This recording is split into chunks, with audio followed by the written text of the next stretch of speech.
இவங்கெல்லாம் வளர்ச்சியை நோக்கி நகரும்போது எதை இழக்கிறாங்க? இந்த கேள்வி என்னை எங்கே தூண்டுது அப்படின்னா, இன்னொரு விஷயம் வெர்னர் ஹெர்சாக் அப்படின்னு சொல்லி ஒரு ஜெர்மன் ஒரு ஃபிலிம் டைரக்டர் உண்டு. அவர் ஆஸ்திரேலியாவில் போய் அது ஒரு படமும் இல்லை, அது ஒரு டாக்குமெண்ட்ரி. அந்த டாக்குமெண்ட்ரியுடைய தலைப்பு என்னன்னா, வேர் கிரீன் ஆன்ஸ் ட்ரீம், எங்கு பச்செரும்புகள் கனவு காணும் நேரங்கள். அது நடந்ததை அவர் அப்படியே டாக்குமெண்ட் பண்றாரு, அவ்வளோதான்.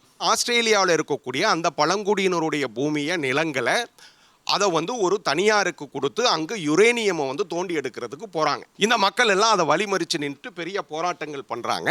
அவங்கள எல்லாத்தையும் அரெஸ்ட் எப்பயும் போல் எல்லா நடக்கிற மாதிரி.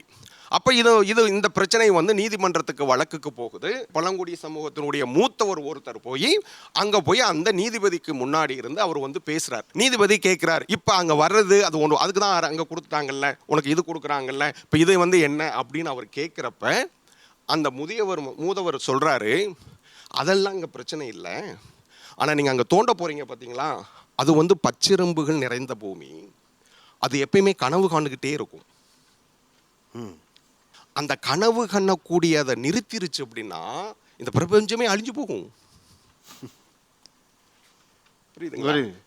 சரி, அந்த பச்சிரும்புகள் கனவு காண்ற வரைக்கும் தான் இங்கே இருக்கும். இதை நீங்கள் வெளியிலேருந்து பார்க்குறப்ப இது அந்த நீதிபதிக்கு அவருக்கு புரியவே புரியாது. அங்கே நடக்கக்கூடிய அங்கே விஷயம் என்ன அப்படின்னா, இதைத்தான் அவங்க இழக்கிறாங்க.